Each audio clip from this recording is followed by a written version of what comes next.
Your memory isn't weak. It's under attack, every day, every hour, without mercy. And the worst part? You don't even see the enemy killing it. But I'll expose every hidden weapon destroying your focus and show you how to fight back. This enemy doesn't shout. It whispers. It seduces you into passive studying, fake productivity, shallow effort. You feel busy, but your brain builds nothing. It's a silent heist. Knowledge stolen softly, while you believe you're winning. The first trap is illusion learning. Highlighting, rereading, copying, all comfort tasks. They calm you, trick you, stroke your ego. But none of them create memory. They're warm blankets covering a freezing, empty room. You think you studied? No. Your brain merely watched information pass by like scenery through a window. No engagement, no struggle, no rewiring.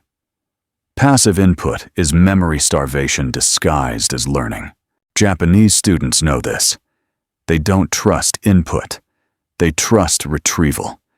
They force the brain to build answers, not just observe them. That struggle creates heat. That heat forges memory like steel pressed between burning plates. This is samurai recall. Close the book.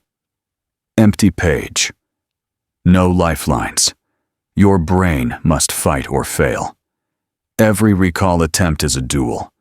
Every hesitation reveals weakness. Every correct reconstruction sharpens the edge you carry into exams and life. But memory isn't only battle, it's rhythm. That's where Kuman mind enters. Small daily steps, repeated with monk-like consistency. No heroic marathons, no panic sprints. Just relentless, quiet repetition carving knowledge deep. Tiny steps sound weak, but weakness repeated daily becomes unbreakable strength. While others crash in 2 weeks, Kuman discipline grows silently, a tree unnoticed until its roots split stone. Next comes the gardener. Spaced repetition. Humans forget fast, brutally fast. But reviewing right before forgetting interrupts decay. It's watering the brain exactly when the soil dries, keeping memory alive long after others abandon their notes.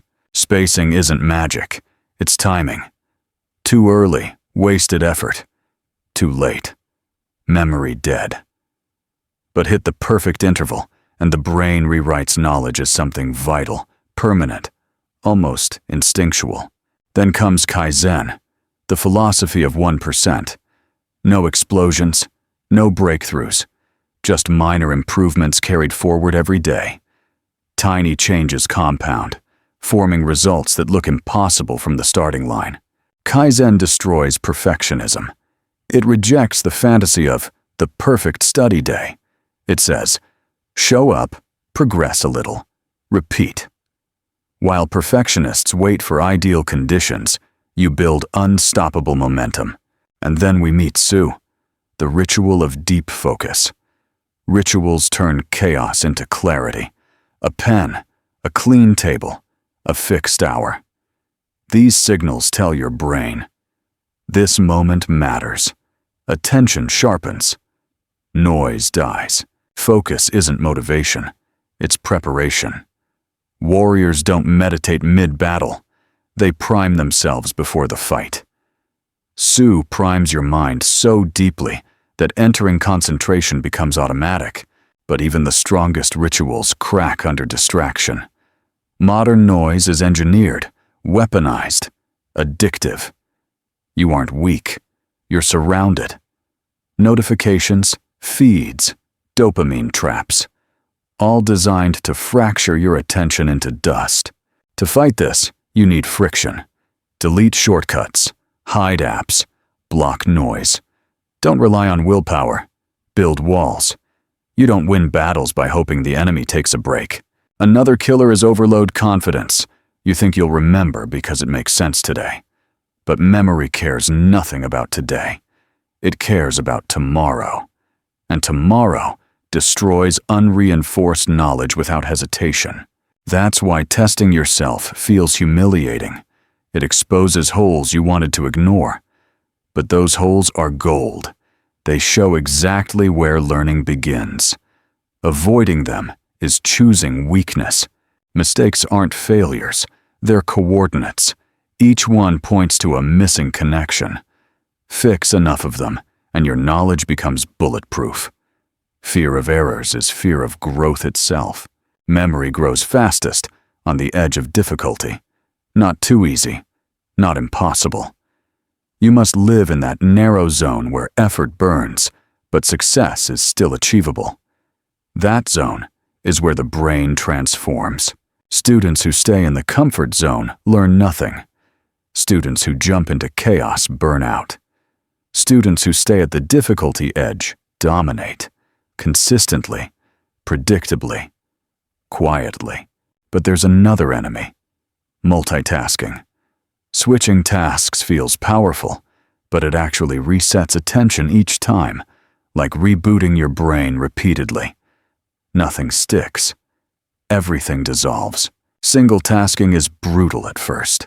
Your mind screams, hunts for distraction, begs for escape. But hold the line for minutes, then tens of minutes, and suddenly your attention hardens like tempered glass.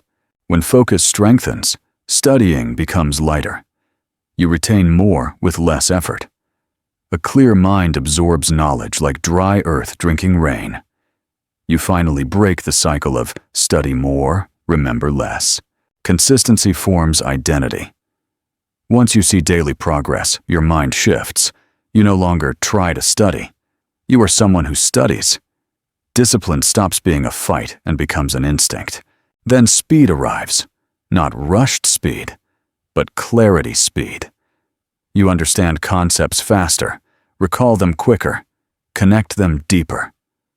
Memory turns from burden into engine. People around you will think you're gifted. They won't see the system behind the results. They'll assume talent instead of method. Let them. Your power grows quietly. This transformation isn't loud. It's steady. It's precise. It's earned.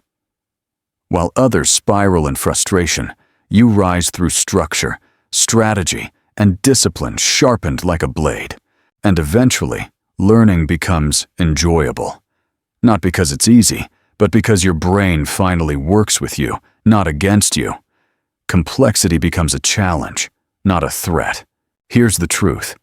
None of this is magic. No talent. No secrets. Just method.